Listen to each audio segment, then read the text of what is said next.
ઓમ નમઃ સિદ્ધિભ્ય. ઓમ નમઃ સિદ્ધિભ્ય.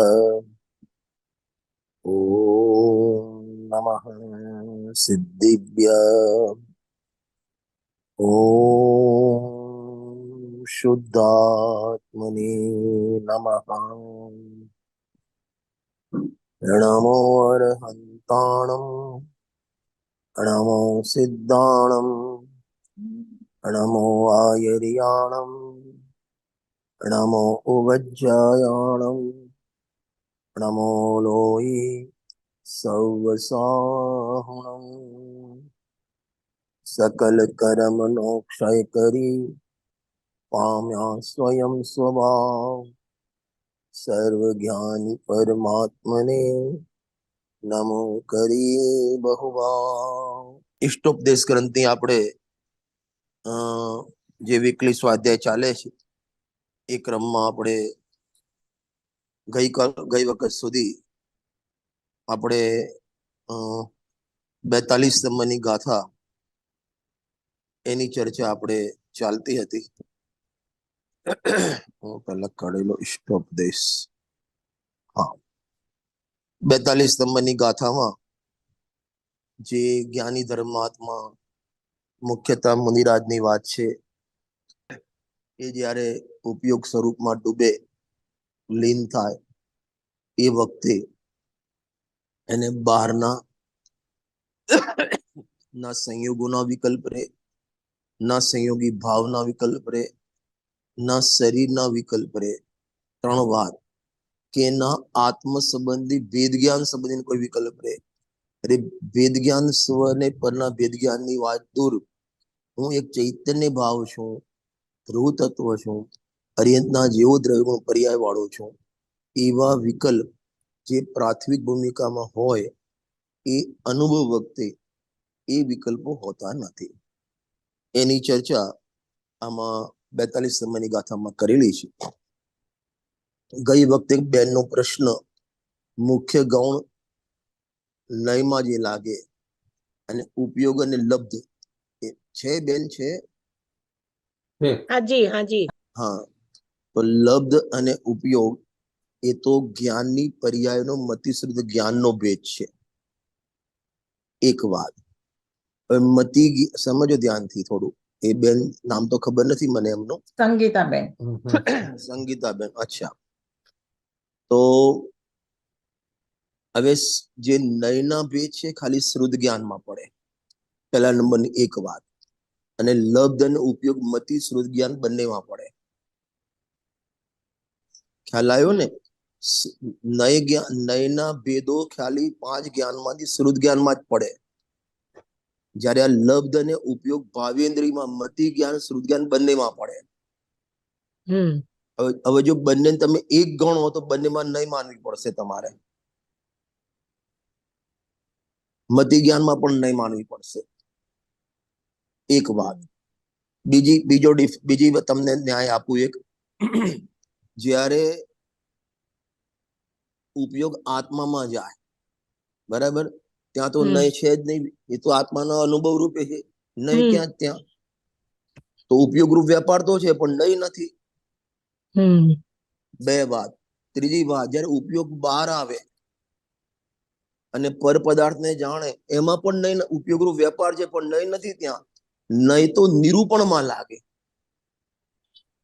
નય મુખ્ય ગૌણ કરે નિરૂપણ કરો અથવા જાણવામાં નય લાગે. જ્ઞાનાત્મક અને એક વચનાત્મક નય કીધા છે. દાખલા તરીકે મોક્ષવા પ્રકાશકના 7મા અધિકારમાં ઉભયાભાસીના ટોપિકમાં લખ્યું છે, કોઈ વસ્તુનું નામ નિશ્ચય, કોઈ વસ્તુનું નામ વ્યવહાર આવું છે જ નહીં. અને દ્રવ્યની પરિણતિને પણ નિશ્ચય વ્યવહાર લાગતું નથી. હવે એનું નિરૂપણ તમે કેવી રીતે કરો એના ઉપર નહીં લાગે. જેમ એક સ્ટીલનો ગ્લાસ છે અને એમાં પાણી ભરેલું છે, તો આપણે પાણીનો ગ્લાસ કહીએ છીએ, બરાબર. હવે ત્યાં પાણી પણ છે અને ગ્લાસ પણ છે, બરાબર. પાણી પણ છે અને ગ્લાસ પણ છે. હવે મારો પ્રશ્ન એ છે સંગીતાબેન, કે નિશ્ચયને ગ્લાસમાં લાગશે કે પાણીમાં લાગશે?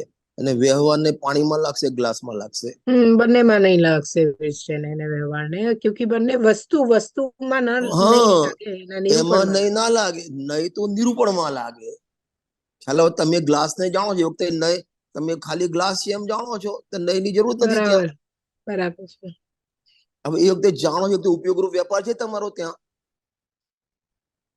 જાણો છો એ વખતે ઉપયોગરૂપ વેપાર તો છે જ, કાં તો સ્વમાં હોય કાં તો પરમાં હોય, ઉપયોગરૂપ વેપાર હોય, બરાબર. પણ ત્યાં નહીં હોય પણ ખરી, ના પણ હોય.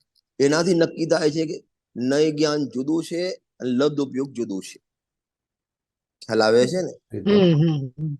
બસ એટલો ડિફરન્સ. એક પ્રશ્ન હતું ખાલી, આપણે કીધું ને કે શ્રુત જ્ઞાનમાં નહીં લાગે, બરાબર છે વાત, પર શ્રુત જ્ઞાન મતિ જ્ઞાન પૂર્વક જ થાય ને, તો એમાં મતિ જ્ઞાન પૂર્વક શ્રુત જ્ઞાન થાય, છતાં પણ મતિ જ્ઞાનમાં નહીં ના લાગે. એમ, ઓકે. એનું કારણ છે કે મતિ જ્ઞાનમાં મુખ્ય ગૌણ કરવાની વ્યવસ્થા નથી. ચાર કેવળ જ્ઞાનમાં નહીં પડે નહીં, બાકીના ચાર જ્ઞાનમાં મુખ્ય ગૌણ કરવાની વ્યવસ્થા એકલી શ્રુત જ્ઞાનમાં છે.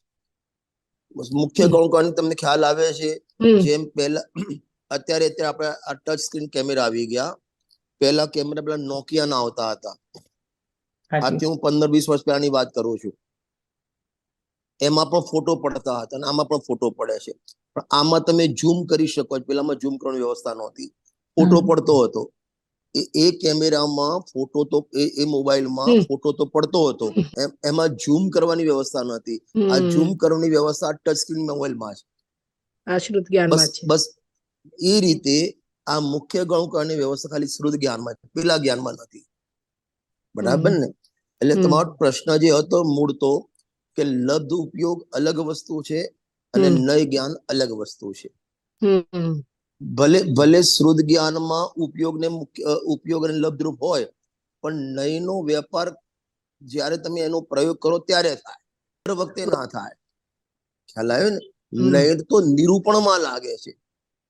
હવે નિરૂપણ ના કરો તો તમારો ઉપયોગનો વ્યાપાર તો છે, તો ક્યાં નહીં લાગે? બરાબર, ક્લિયર? હવે હા, વ્યવસ્થિત. રજનીમાં એક સવાલ છે.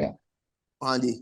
એટલે આ સ્તબ્ધસ આપણે શરૂ કરીએ પહેલા, હમણાં અમે લોકો 9મી 10મી ગાથા 16મી વખતના પ્રવચન સાંભળ્યા, તો એમાં સવાલ તો એમાં સવાલ થયેલો શ્રુત કેવડી અને વ્યવહાર નિશ્ચય શ્રુત કેવડી અને વ્યવહાર શ્રુત કેવડી. મેં તમારા એટલે મને હવે તો ખ્યાલ આવી ગયો છે, મેં તમારા પ્રવચન સાંભળેલા 83, 84 ને 85, પણ અહીંયા સભામાં બધાને જરા ખ્યાલ આવી જાય, એટલે બધા એમ સમજતા કે શ્રુત કેવડી એટલે 12 અંગનું જ્ઞાન હોય એને થાય. એટલે એનો જરા સ્પષ્ટીકરણ કરશો તો બધાને સારું પડશે. જો પહેલા તો 9-10 ગાથાનો જન્મ કઈ રીતે થયો નક્કી કરો. પહેલા 8મી ગાથામાં, સમયસારની 8મી ગાથામાં ભાષા અનાર્ય વિના ન સમજાવી શકાય, અનાર્યને વ્યવહાર વિણ પરમાર્થનો ઉપદેશ એમ અશક્ય છે. એટલે ત્યાં જો નિશ્ચય અને વ્યવહાર એ બે વચ્ચે બે પ્રકારના સંબંધ છે. ખ્યાલ? નિશ્ચય અને વ્યવહાર એ બે વચ્ચે રિલેશન છે, બે પ્રકારના. એક પ્રતિપાદ્ય પ્રતિપાદક અને એક નિષેધ્ય નિષેધક. વ્યવહાર પરમાર્થનો પ્રતિપાદક છે, વ્યવહાર પરમાર્થને બતાવનારો છે. તો એ બાજુ તમે ઉપર તેને પ્રતિપાદ્ય પ્રતિપાદક કહેવાય. વ્યવહાર પ્રતિપાદક, નિશ્ચય પ્રતિપાદ્ય. આ વ્યવહાર તરફથી વાત કરી. નિશ્ચય તરફનું કામ શું? કે વ્યવહાર જે પણ કથન કરે એનો નિષેધ કરવાનો. તો વ્યવહાર નિશ્ચય નહીં છે, એ નિષેધક છે. નિષેધ કરનારો કોનો? કે વ્યવહાર નહીં. તો એના માટે ત્યાં પાછળ ગાથાઓ છે, 272 નંબરની ગાથા છે સમયસારમાં. વ્યવહારને એ રીત જાણ નિષિદ્ધ નિશ્ચય ને થકી નિશ્ચય નયાસિત મુનિવરો પ્રાપ્તિ કરે નિર્વાણની. તો ત્યાં 272 ગાથામાં નિષેધક નિષેધ્ય શબ્દ બતાવ્યો છે. જ્યારે 8મી ગાથામાં પ્રતિપાદ્ય પ્રતિપાદક સંબંધ બતાવ્યો છે. એક વાત. હવે થોડું એમાં આપણે આગળ જઈએ તો છઠ્ઠી ગાથામાં 3 પ્રકારના વ્યવહારનો નિષેધ કર્યો. છઠ્ઠી ગાથામાં 3 પ્રકારના વ્યવહાર નિષેધ કર્યો. ઉપચરિત અસદભૂત, અનિપચરિત અસદભૂત અને ઉપચરિત સદભૂત. આ 3નો વ્યવહાર કર્યો. અને અનુપચરિત સદભૂત વ્યવહારનો નિષેધ 7મી ગાથામાં કર્યો. એટલે છઠ્ઠી અને 7મી ગાથામાં 4 પ્રકારના વ્યવહારનો નિષેધ કર્યો. તો 8મી ગાથામાં કે ભાઈ વ્યવહાર નિષેધ કરવા છે, બરાબર છે, પણ એનો પણ કંઈક રોલ છે જીનાગમમાં. કે શું રોલ છે? એ નિશ્ચયને બતાવે છે, પરમાર્થનો પ્રતિપાદક છે, પરમાર્થનો કેનાર છે. બરાબર. હવે પરમાર્થનો કેનાર કઈ રીતે? તો એના માટે 9 અને 10 નંબરની ગાથા એના દૃષ્ટાંત રૂપેની ગાથા છે. તમે 9મી ગાથા જો તમને મળે, જો કાઢો, એનો ઉપોદ્ઘાત કાઢો. હા, બસ બસ બસ બસ. હવે એ પ્રશ્ન થાય છે કે વ્યવહાર પરમાર્થનો પ્રતિપાદક કઈ રીતે? વ્યવહાર પરમાર્થને બતાવનારો છે, કઈ રીતે? એના માટે આ દૃષ્ટાંતરૂપ ગાથા છે બંને. હવે કઈ રીતે? તો લખી ભાઈ શ્રુતથી ગાથા 9 નંબર કે શ્રુતથી એ જે આત્માને જાણે એ નિશ્ચય શ્રુત કેવડી. બરાબર. અને જે જ્ઞાનને જાણે એ વ્યવહાર શ્રુત કેવડી. એક વાત. તો એમાં પરમાર્થ પ્રતિપાદક ક્યાં આવ્યો? કે જ્ઞાન, જેને જ્ઞાનને જાણ્યું ને એને આત્માને જાણ્યું. જ્ઞાન ને આત્મા એક છે. તો જ્ઞાનને પકડી તો આત્મા પકડાયો. બરાબર. મૂળ તો આ બતાવવું છે. હવે જે આપણે શ્રુત કેવડીની વાત છે, તો શ્રુત કેવડીમાં આમ જનરલી જે જીનાગમમાં કહેવામાં આવે છે કે જે 12 અંગનો જ્ઞાતા હોય એ શ્રુત કેવડી છે. પણ અહીં આ ચેપ્ટરમાં 12 અંગના જ્ઞાતા વાળું નહીં લેવાનું. અહીં 12 અંગનો સાર કે આત્માનો અનુભવ એ એને કરે 12 અંગનો જ્ઞાતા છે. જેમ જેમ કોઈ વ્યક્તિ 1200 પાનાની રામાયણ છે, હવે વાંચવાનું શરૂ કરે, ખાલી 2 અધ્યાય વાંચ્યા અને એને રામનું પાત્ર ગમી ગયું ને તો આખી રામાયણ વાંચી લીધી. એને ખ્યાલ આવે? અને ખાલી 2 પાના વાંચ્યા છે અને રામનું પાત્ર એને મર્યાદા પુરુષોત્તમ રામ આમ છે અને મારું પણ જીવન એવું હોવું જોઈએ, તો એને રામાયણ વાંચી લીધી. હવે કોઈ 1200 પાના વાંચે અને એમાં રાવણનું પાત્ર ગમે તો એને શાસ્ત્ર વાંચ્યા નથી, એટલે રામાયણ વાંચી નથી. એમ 12 અંગનો સાર જે આત્માની અનુભૂતિ એ જેને કરી લીધું એ 12 અંગનું જાણી લીધું. એટલે 12 અંગનો કહેવાનો સાર એના માઇન્ડમાં આવી ગયો. માટે એને શ્રુતનો કેવડી. શ્રુત એટલે આ જીનવાણી એનો જ્ઞાતા થઈ ગયો. એનું પ્રયોજન, એનું વાચ્ય, એનું પ્રયોજન સધાઈ ગયું. એ આમાં લેવું છે. ખ્યાલ આવ્યો ને? રજનીભાઈ વાત કરે છે તો જયસેનાચારમાં આગમ અપેક્ષાથી કીધું છે, તમે એમ પણ કહ્યું હતું ત્યાં. અરે આગમ એટલે જીનવાણી કોને? જીનવાણી કો આગમ છે. એટલે ફરક એટલો જ બતાવ્યો છે ને. અને પછી અધ્યાત્મની ભાષા છે. અરે અમે જયારે નાના હતા ને, સ્કૂલમાં જતા, તો 15મી ઓગસ્ટમાં ત્યાં પરેડ હોય. અમારે પ્રજાસત્તાક દિવસ હતો એટલે તો પછી ત્યાં 5મા 6ઠા ધોરણમાં જે ભણતા હોય છોકરાઓને ગેમ રમાડે. ત્યાં ટેબલ ઉપર વાટકા મૂકેલા હોય અને એ વાટકામાં લોટ મૂકેલો હોય અને લોટના અંદર કોઈન્સ મૂકેલો હોય. તમારા 2 હાથ આમ પાછળ કરીને દોડતા દોડતા જવાનું. 10 છોકરાઓ, 10 વાટકા મૂકેલા, 10 ટેબલ છે અને 10 છોકરાઓ આવે. બરાબર. હવે એક છોકરાએ પહેલી જ ફૂંક મારી, એક જ ફૂંક મારી અને સિક્કો એના હાથમાં મોઢામાં આવી ગયો. હવે એનું કામ શું? બાકી લોટ ઉડાડવો છે એને? ના. લોટ ઉડાડવો છે એના માટે સિક્કો ગ્રહણ કરવા માટે. સિક્કો પકડી ગયો પહેલી ફૂંકમાં, કામ થઈ ગયું એને. એમ 12 અંગમાં શું છે? આત્માનુભૂતિ કરવાની. હવે એને કરી લીધી. મારુષ માતુષ આત્મા રાગ જુદો, જ્ઞાન જુદું, આટલું જાણી લીધું, કામ થઈ ગયું. સોગાની સાહેબે ગુરુદેવના પ્રવચનમાં એક પ્રવચન સાંભળ્યું, ખાલી એક લાઈન સાંભળી, પ્રવચન બની એક લાઈન કે જ્ઞાન ને રાગ ભિન્ન છે, કામ થઈ ગયું એમનું. સરસ. એટલે અહીં એ સેન્સમાં જુઓ, અનેક એક જ શબ્દના અનેક જગ્યાએ અનેક અનેક અર્થ થાય, પ્રકરણ વશ અલગ અલગ અર્થ થાય. મોક્ષમાં પ્રકાશકના 8મા અધિકારમાં આ વાત લીધેલી છે કે એક જ શબ્દના અનેક અર્થ થાય. અને ટોળમાં ત્યાં લખ્યું જેમ દર્શન, તો દર્શન અવલોકન, સામાન્ય અવલોકન માટે પણ વપરાય, જ્ઞાન દર્શનના વ્યાપારમાં પણ દર્શન વપરાય, અને સમ્યક શ્રદ્ધા માટે પણ દર્શન વપરાય. શબ્દ દર્શન છે, અર્થ બે થાય છે. હું એના માટે ઘણી વખત દ્રષ્ટાંત આપું છું. તમારે પણ ત્યાં ખાખરા તો ખાતા છો ને? ખાખરા, હાજી, ગુજરાતીઓને ખાખરા ના ખાય તો બને નહીં ને. આમ તો જેમ આત્માનું જ્ઞાન અવિનાભૂત લક્ષણ છે, એમ આપણો ગુજરાતીનું ખાખરા અવિનાભૂત ખોરાક છે, બરાબર? તો એ ખાખરામાં પેલું ઉપર મસાલો લગાવે. તમારે બને સિંગદાણાનો મરચાનો મસાલો બનાવે, અમારે એને મસાલો કે, એટલે એ પણ એક ડબ્બામાં મૂકેલો છે, એને મસાલાનો ડબ્બો કહેવાય, બરાબર? અને જે આપણે દાળ શાકમાં મસાલા કરીએ ને, 7 ખાના વાળો ડબ્બો, એને પણ મસાલાનો ડબ્બો કહેવાય. હવે જયારે ખાખરો લઈને બેઠા હોય, હું સવારે નાસ્તો કરવા બેઠો અને ખાખરો હાથમાં, ઘી હાથમાં છે, અને મેં વાઈફને કીધું કે મને મસાલાનો ડબ્બો આપ, તો કયો આપશે? સિંગદાણા વાળો આપશે, બરાબર? અને બપોરે વાઈફ ત્યાં રસોઈ કરવા બેઠી, નીચે બેઠી હતી, મને કે પેલો મસાલાનો ડબ્બો આપો ને, મને દાળમાં મસાલો કરવો, હું કયો આપીશ? બાકી 7 ખાના વાળો. હવે મેં એને કોઈ ચોખવટ નથી કરી કે તમે 7 ખાના વાળો આપજો, ખાલી મસાલાનો ડબ્બો જ કીધો છે. પણ એ આપણે ત્યાં જેમ ખબર પડી જાય છે. એક હું બીજી દ્રષ્ટાંત પણ ઘણી વખત આપું છું. જેની નીચે દુકાન હોય અને ઉપર મકાન હોય, અમારે ગામડામાં એવું બહુ હોય, નીચે દુકાન ચાલતી હોય અને ફર્સ્ટ ફ્લોર પર રહેતા હોય, બરાબર? હવે જ્યારે ઉપર કોઈ મહેમાન આવ્યા અને ચા બનાવી, પત્તી ખલાસ થઈ, તો એમ નીચે બૂમ મારી કે ચા મોકલાવો ઉપર. તો કઈ ચા મોકલાવશે? ભૂકી મોકલાવશે, ચાની પત્તી મોકલાવશે, બરાબર?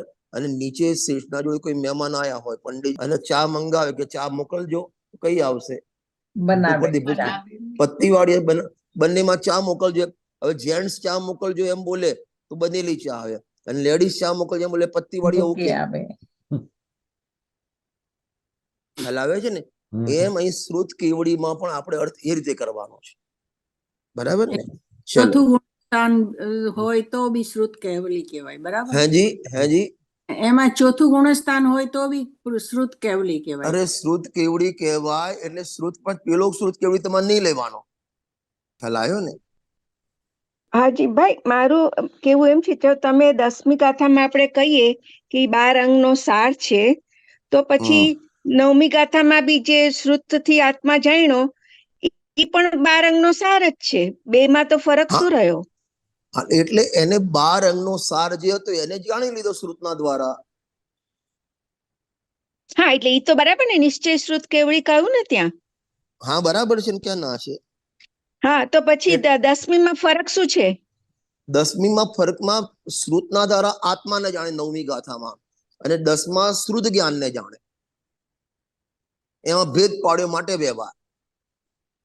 10મી ગાથા વાંચો, શ્રુત જ્ઞાન જવું સૌ જાણે, જેનો શ્રુત કેવડી તેને કહે. સૌ જ્ઞાન આત્મા હોઈને શ્રુત કેવડી તેથી ઠરે. જ્ઞાન દ્વારા આત્માને જાણે નિશ્ચય શ્રુત કેવડી, અને એવા જ્ઞાનના ભેદને જાણે વ્યવહાર શ્રુત કેવડી. અને એ જ્ઞાનને જાણ્યું અને આત્માને જાણ્યો, કારણ કે જ્ઞાન આત્મા એક છે, તો ભેદના દ્વારા અભેદને બતાવ્યું, માટે વ્યવહાર પરમાત્મા પ્રતિપાદક છે. એમ એટલે તમે એમ કહો છો કે જે 9મી ગાથા ચોથાની વાત છે, એ જ જે ચોથાની વાત જે નિશ્ચયથી કરી, એ 10મી ગાથામાં વ્યવહારથી કરી. એક મિનિટ, ચોથું 5મું ગુણસ્થાન હમણાં છોડી દો. અહીં એ કહેવું છે, જે જ્ઞાન શ્રુત જ્ઞાન દ્વારા આત્માને જાણે એ નિશ્ચય શ્રુત કેવડી, બરાબર? અને જ્ઞાનને જાણે એ વ્યવહાર શ્રુત કેવડી. વ્યવહાર કેમ કીધો? ભેદ પડ્યો ને, જ્ઞાન ને આત્માનો ભેદ પાડ્યો ને, એ તો બરાબર. હા, બરાબર. એ વ્યવહાર શ્રુત કેવડી. તો પછી તો એ વ્યવહાર, ચલો ભેદ પાડવા માટે વ્યવહાર, પરમાર્થ પ્રતિપાદક ક્યાં આવ્યો? કે જેને જ્ઞાનને જાણ્યું એને આત્માને જાણ્યો. એ જ્ઞાને પણ પ્રસિદ્ધિ કોની કરી? કે આત્માની. માટે પરમાર્થ પ્રતિપાદક થઈ ગયો. હા, એટલે વ્યવહાર જ્ઞાને આત્માની પ્રસિદ્ધિ કરી એટલે પ્રતિપાદક થઈ ગયો. બરાબર. એ વાત બરાબર. વ્યવહાર જ્ઞાને નહીં, જ્ઞાને આત્માની પ્રસિદ્ધિ કરી, પણ એ જ્ઞાનનો ભેદ પાડવો તે વ્યવહાર છે. જ્ઞાન વ્યવહાર નથી. જ્ઞાનનો જીવો નિશ્ચય વ્યવહારની બે પરિભાષા છે. એક અભેદસો નિશ્ચય, ભેદસો વ્યવહાર, અને બીજું યથાર્થસો નિશ્ચય, ઉપચારસો વ્યવહાર. આ બે પરિભાષા ઉપર આખો નિશ્ચય વ્યવહાર ઉભેલો છે. ભાઈ તો છે ને ત્યાં ગુરુદેવ શ્રી નું એવી રીતે એક્સપ્લેનેશન પણ આવે છે કે જે આ જ્ઞાનની પર્યાય જે છે ને એ જે જ્ઞાન અહીંયા જે કહ્યું છે ને કે સૌ જ્ઞાન આત્મા હોય ને શ્રુત કેવળી તેથી ઠરે. એટલે તમારી વાત તો બરાબર બેસી ગઈ છે, તમે જો કહો છો એ બરાબર છે, પણ ત્યાં જો જે શ્રુત કેવળી શ્રુત જ્ઞાન સૌ જાણે કહ્યું છે ને, એ સૌ જાણે એમાં જેમ કેવળ જ્ઞાનમાં કેમ બધું જણાય છે? અરે એ શ્રુત જ્ઞાનની તાકાત બધાને જાણવાની છે. અચ્છા.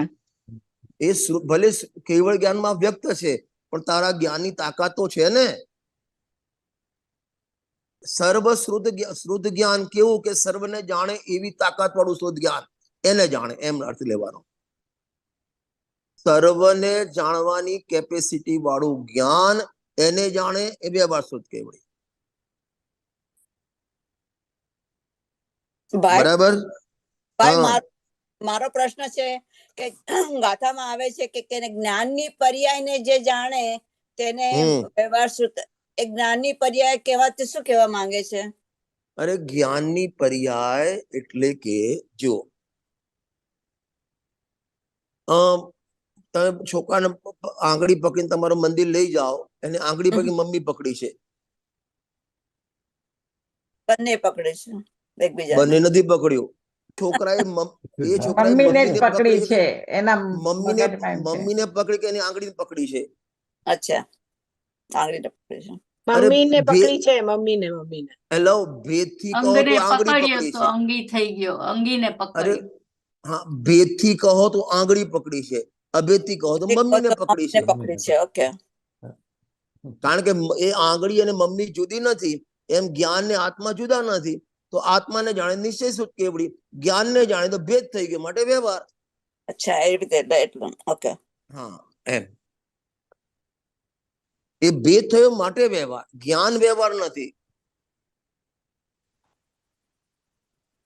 અને એ ભેદ પણ આપણે જ્ઞાનમાં આપણા મનમાં ઉભો કર્યો ભેદ. વસ્તુ તો અભેદ છે. બરાબર. ચલો આવી જઈશું આપણે સ્ટોપદેશમાં. હવે સ્ટોપદેશ પર આવી જઈએ. હા, નહીં તો પછી આમાં પૂરું થઈ જશે. હા, સોરી, તમને વચમાં અમે લોકોએ સવાલ પૂછ્યો. ના, અરે એમાં મારું એ જ્ઞાન ક્લિયર થાય ને, મારી ભૂલ થતી ક્લિયર થાય, એમાં કઈ વાંધો નથી. અને આપણે તો ચર્ચા જ કરવી છે, બીજી કોઈ ચર્ચા તો કરવી નથી, જ્ઞાનની ચર્ચા કરવી છે અને સમજ સાચી કરવી છે, બસ. બીજું શું આપણે. ચલો પહેલા 42 નંબરની ગાથાનો પાઠ કરીએ. કિમિદમ કિદિચ્છંકસ્ય કસ્યાતુક્તૈત્યમ વિશેષ્યયમ સ્વદેહમપી નાવૈતિ યોગી યોગ પરાયણઃ કોનો કેવો ક્યાં કહી આદિ વિકલ્પ વિહીન જાણે નહીં નિજ દેહને યોગી આત્મલીન. અહીં કોની વાત છે? કે જે શુદ્ધોપયોગમાં લીન થાય એની વાત છે. નંબર 1. નંબર 2, તેને કશું યાદ નથી, કોઈ વિકલ્પ યાદ નથી, એટલે કોઈ વિકલ્પ નથી. કયા વિકલ્પ નથી?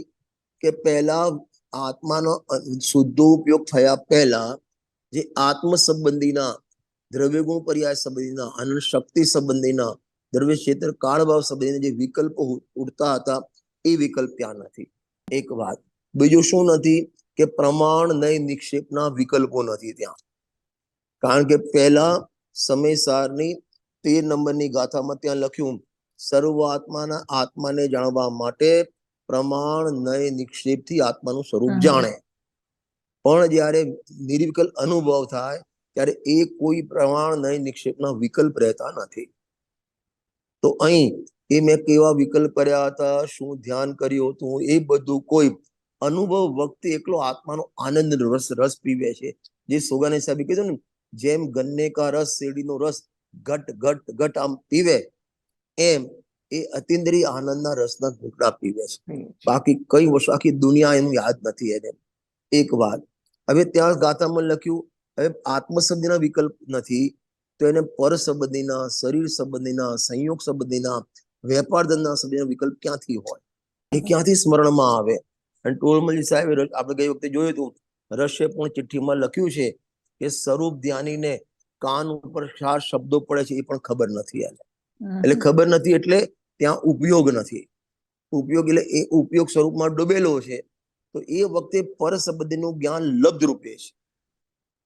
પરનું જ્ઞાન મટી નથી જતું, પરંતુ 2 વસ્તુ છે. એ વખતે પર સંબંધની કોઈ વિકલ્પ નથી અને પર નો ઉપયોગ રૂપ વ્યાપાર નથી. પર સંબંધી 2 વાત કરું છું. આત્મામાં જયારે ઉપયોગ લાગ્યો તો પર સંબંધીનું જ્ઞાન તો છે, લબ્ધ રૂપે છે. તો એ પર સંબંધીના કોઈ વિકલ્પ, શરીર સંબંધી, સંયોગ સંબંધી કોઈ વિકલ્પ નથી. એક વાત. અને બીજું, ઉપયોગ રૂપ ત્યાં વ્યાપાર નથી. કારણ કે ઉપયોગ રૂપ વ્યાપાર એક સમય એક જ હોય, કાં તો સ્વમાં હોય કાં તો પરમાં હોય. એટલે સ્વરૂપ ધ્યાનીને ઉપયોગ બહાર છે નહીં અને એ સંબંધના કોઈ વિકલ્પ નથી, એટલે એને પરનું જ્ઞાન જાણવું બંધ થઈ ગયું એમ પણ કહેવાય. પણ ઉપયોગ રૂપ બંધ થઈ ગયું છે. લબ્ધરૂપ જાણવું બંધ નથી થતું. લબ્ધરૂપ જાણવું બંધ થઈ જાય ને તો સ્વપર પ્રકાશક સ્વભાવ ના રહે. જ્ઞાનનું સ્વરૂપથી જ સ્વપર પ્રકાશક છે.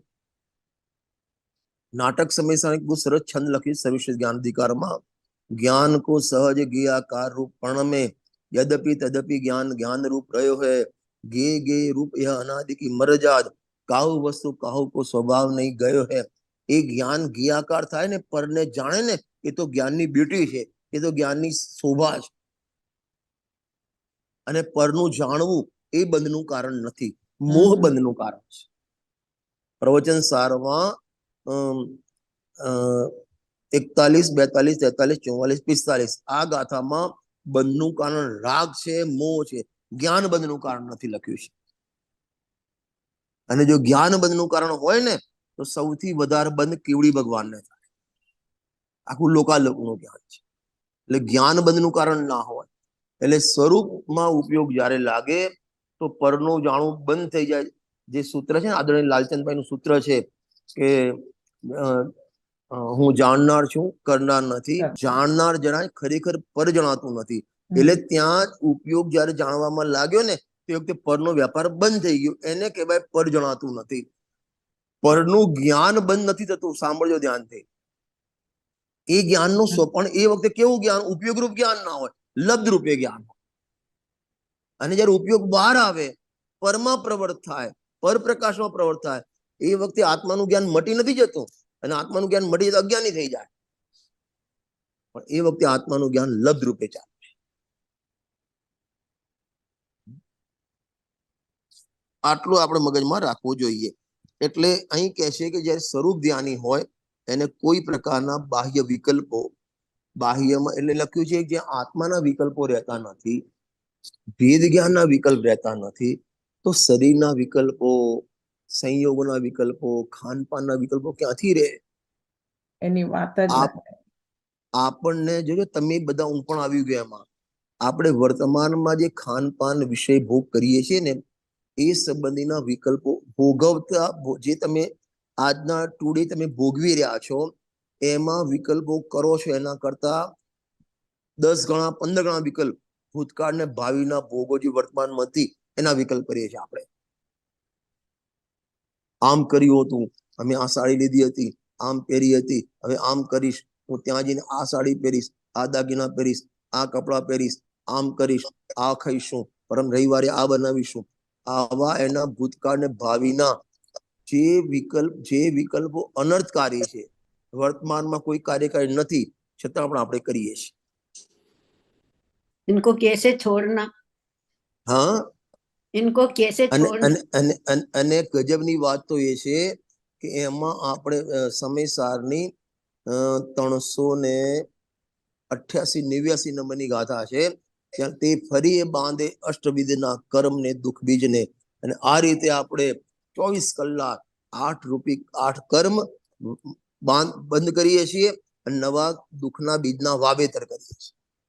पर अपन चाहते तो नहीं है कि विकल्प आए, फिर भी आ तो जाते हैं. आ जाते तो प्रैक्टिस करनी पड़ेगी. वो उधर रस पड़ा इसलिए, उधर रुचि है. बस वही अनादि का अभ्यास है और वहां रुचि पड़ी है. हाँ, तो वो रुचि तो टूटती नहीं, तो क्या अपने आत्मा का नष्ट करेंगे तो ही टूटेगी. एक ही काम है, आत्मा की ऊर्ध्वता करो, सब गौण हो जाएगा. हाँ, वही पूछ रही थी मैं आपसे. उसको उसमें कुछ नहीं करना है. अंधेरे को भगाने के लिए अंधेरे में कुछ नहीं करना है, आपको खाली प्रकाश करना है, लाइट ऑन करना है. राग के नाश के लिए राग में कुछ नहीं करना है, कर्म के क्षय के लिए कर्म में कुछ नहीं करना है. एक ही दवा है, तू चैतन्य स्वभाव की, ज्ञान स्वभाव की, ध्रुव स्वभाव की मुख्यता कर, बाकी सब हो जाएगा. तो मोक्ष में प्रकाश में बहुत अच्छी बात लिखी है, जहां 5 समवाय की बात लिखी. तेरा कर्तव्य इतना, तू तत्व निर्णय में लग जा. तारू कर्तव्य तो એટલું તું તત્વ નિર્ણયમાં લાગી જા. બાકી બધું ઓટોમેટિક થઈ જશે. તારે કશું જોવાનું, ક્ષય થશે, ઉપસમ થયું છે, જે થવું હશે બધું થઈ જશે. હું એના માટે ઘણી દ્રષ્ટાંત આપું છું કે તમે ડોક્ટરને બતાવવા ગયા અને ડોક્ટર કે તમારામાં હિમોગ્લોબિન ઓછું, બ્લડ થોડું ઓછું છે, એટલે તમારે હું આ દવા લખી દઉં છું, એ દવા લેવાની છે અને રોજ દાડમનો રસ સવાર સાંજ 1 ગ્લાસ પીવાનો. બરાબર. હવે આપણે તો વાણિયાના દીકરા છે, તપાસ તો કરવી પડે ને. તમારું કામ કેટલું કે રોજ દાડમનો રસ પીવાનો, પછી વોમિટ કરીને બહાર કાઢવાનો, બ્લડ બન્યું કે ના બન્યું એમ જોવાનું છે. તમારું કર્તવ્ય જે અંદર ગોળી ગઈ, ટેબ્લેટ કે દવા આપી, હવે અંદર બ્લડ થયું કે નહીં જોવાનું. તમારું કામ એટલું છે કે જે ડોક્ટરે કીધું એટલી તો દવા લઈ લે અને એનું સેવન કર. તારું આટલું જ કર્તવ્ય. એમ કર્મમાં શું થશે, ફલાણું થશે, ઠીકણું થશે, રાગ ક્યારે જશે, મિથ્યા કોઈ જોવાની જરૂર. તું તત્વમાં લાગી જા. તારું કર્તવ્ય આટલું જ છે, બીજું કર્તવ્ય છે જ નહીં તારું. હર સમય ચૈતન્યની મુખ્યતા, हर समय गायक ની ઉર્ધ્વતા. इसलिए बेंसरी बेन ने स्वानुभूति दर्शन में लिखा, खाता पीता उठता બેસતા સ્વપ્નમાં પણ હું ગાયક છું એમ ભૂલાવું ના જોઈએ. બાકી બધું થઈ જશે ઓટોમેટિક. ચલો. हाँ, तो यहाँ माने અહીં પરના વિકલ્પની તો વાત બહુ દૂર છે. આ તો વાત શેનો નીકળી, આપણે 24 કલાક પરના વિકલ્પો કરીએ છીએ. આપણે શું છે, તમારે મને બધાને સ્વાધ્યાયની રુચિ પણ છે. થોડો 2-4 કલાક સ્વાધ્યાય કરતા આવીશું, પણ એને જે ફોલોઅપ જોઈએ ને જીવનમાં, એ નથી કરતા. પોતાના જીવનમાં એને ઘટાવતા નથી આપણે. આઈ થિંક એનો પ્રોબ્લેમ એ છે કે ઘટાડવું કે એ જ લોકોને ખબર નથી પડતી કે ઘટાવે એમ નહીં, કેવી રીતે ચિંતન કરે. અરે ચિંતન તમારા જીવનમાં જે પ્રસંગો બને સવારથી સાંજ સુધી એમાં એપ્લાય કરો ને.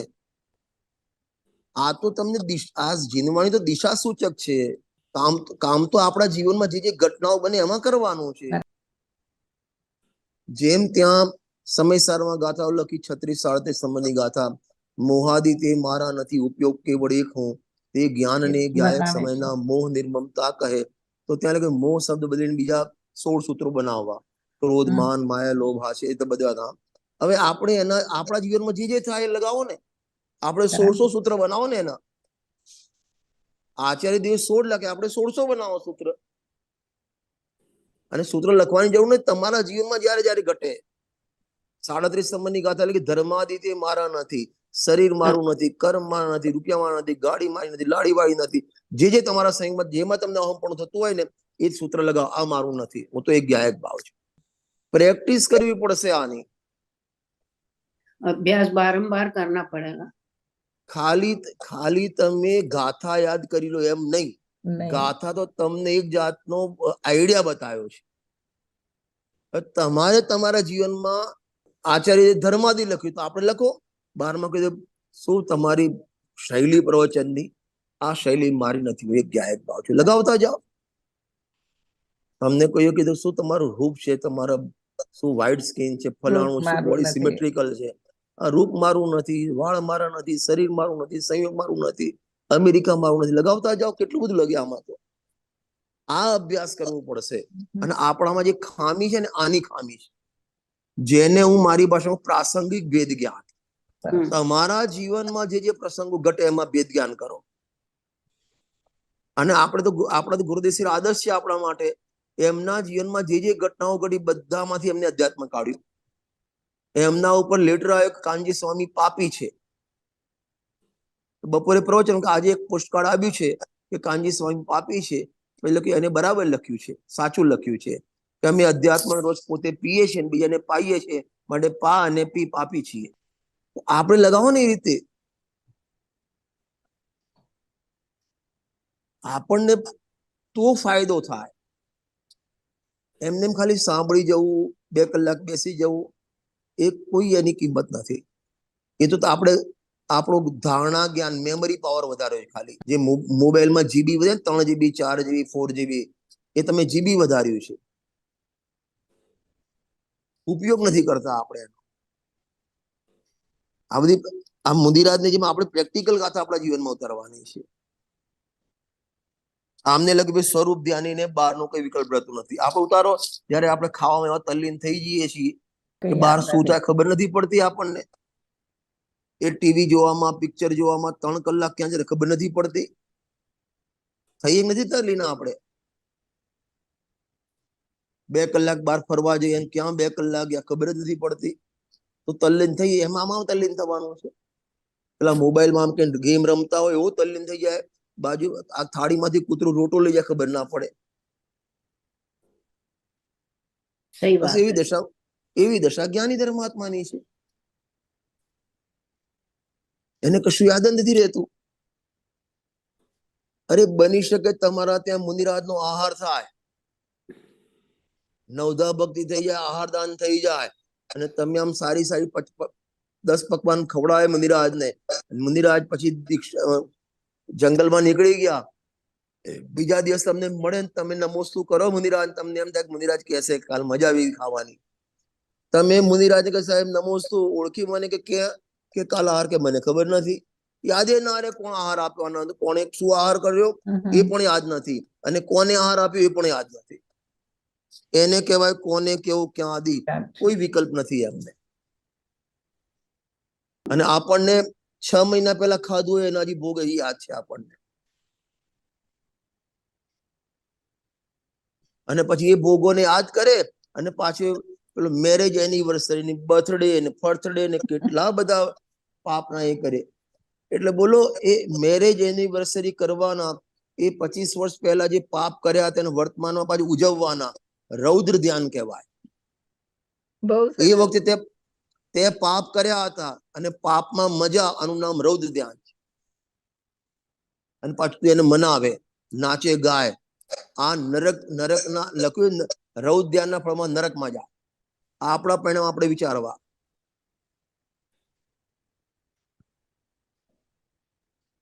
પંદર વર્ષ પહેલાના આલ્બમ કાઢે, ફોટોગ્રાફ્સ. તમારે ત્યાં આલ્બમ હોય છે ખબર નહીં મને તો. અમારી બધા આલ્બમ, મેરેજ ના આલ્બમ હોય, બર્થડે ના આલ્બમ, બધા ફોટોના આલ્બમ રાખે, શાદી કે આલ્બમ. અને પછી એ 15-20 વર્ષ પછી પાછા જોડે બેસીને પાછું વાગોડે એને. એ જે પાપ કર્યા હતા એને વર્તમાનમાં વાગોડે. ફરીથી પાપના પોટલા. રૌદ્ર ધ્યાન છે આ. રૌદ્ર ધ્યાન કોને કહેવાય? 4 બે છે ને, હિંસાનંદી, ચોર્યાનંદી, પરિગ્રહાનંદી, મૃષાનંદી. એટલે જે પાપ ટૂંકમાં એને પાપ કરે ને આનંદ માને. ખ્યાલ આવ્યો ને? આપણે આવા પાપમાંથી બચવું. આખું ગામ સુગ્રહ જવા દો, આપણે આવા પાપોથી બચવાનું છે. એક બાજુ આત્માની ઊંચી વાતો કે આ રીતે પરિણતિમાં પાપ ડૂબેલા, ક્યાં મેળ પડે તમારો? મોક્ષમાં પ્રકાશકમાં એમને લખ્યું કે મોક્ષ માર્ગી જીવની પરિણતિ તો સંસાર માર્ગી કરતા ઉલટી હોવી જોઈએ, તો તમે મોક્ષ માર્ગમાં આરૂઢ થયા છો. જે લોકો પાપ માર્ગમાં પડ્યા છે અને જલસા કરે છે, આ તને સમયસર મળ્યા પછી તારા જલસા એવા છે તો સમયસર મળ્યું ના મળ્યું તારા બરાબર તારા તારી પણતીમાં શું ફરક પડ્યો, તારી વિશુદ્ધિમાં શું ફરક પડ્યો, પાપની કેટલી બ્રેક આવી તારા જીવનમાં? भाई सबसे बड़ा प्रश्न तो इधर ये उठता है कि मैं मोह तोड़ना चाहता हूँ कि नहीं, ये स्वयं को पूछना चाहिए, क्योंकि नहीं तोड़ना चाहते हैं तो ही हम। अरे भैया, मोह तोड़ने की बात तो बहुत दूर की बात है। अभी तो पाप पाप नहीं लग रहा, इसकी बात कर रहा हूं मैं। अपनी आदत क्या हो गई है, बातें ऊंची करते हैं और परिणति एकदम, अपनी क्रिया एकदम नीची है।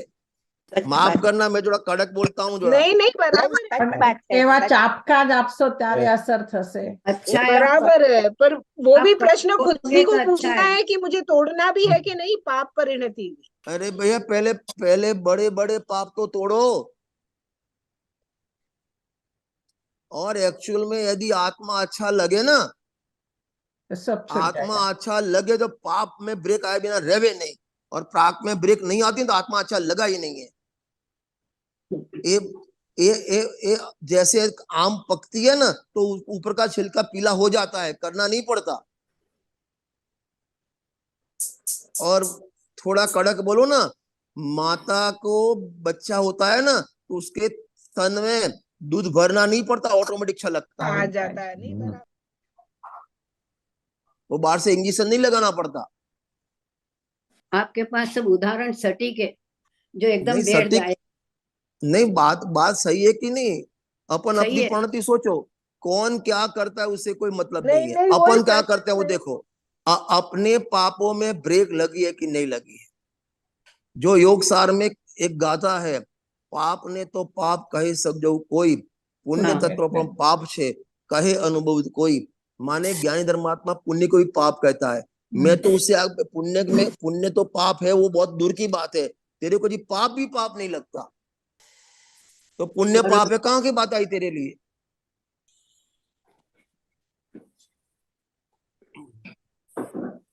बराबर। મારે તો ખાલી એમ જ કેવું હતું કે આ વાત બહુ સરસ કરી રજનીભાઈ। પોતે પોતાની કે બીજાની જોવા કરતા પોતે પોતાની પરિણતિમાં ક્યાં ફેર પડ્યો છે પોતે પોતે તપાસવાની જો તમને એક છેલ્લું દ્રષ્ટાંત આપીને બંધ કરું છું। અત્યારે પેલો ગૂગલમાં મેપ આવે છે, ડેસ્ટિનેશન નાખવાનું। કોઈના ઘરે મારે ત્યાં કોઈ સ્ટ્રીટમાં જવું હોય અમેરિકામાં, એનું સ્ટ્રીટ નાખી દઉં ને, તમને રસ્તો બતાવે। તમે શું મેપ કહેશો, શું કહે છે એને? મેપ ને, પણ એમાં સામેનું ડેસ્ટિનેશન પર તમારું પણ લોકેશન બતાવવું પડે। તમે ક્યાં ઉભા ત્યાંથી રસ્તો બતાવશે ને। હા હા, હવે તમે ઉભા છો હિંમતનગરમાં અને અમદાવાદથી રસ્તો થોડો બતાવે। ના, બે નાખવું પડે।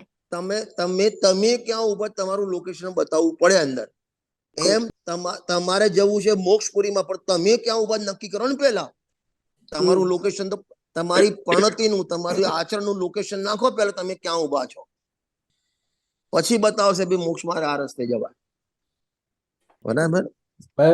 સારો હતો, તમારી કડક ભાષા બહુ ગમી, કારણ કે સભાને એની જરૂર છે કડક ભાષા। જો ગુરુદેવ શ્રી તો બોલે જ છે કડક ભાષા, ક્યારે એ કડક ભાષાનો રિયલી ઇઝ ગુડ। ભાઈ બોલ, રજનીભાઈ છે, ભવીભાઈ, ચાલો, જય જય। જય જય।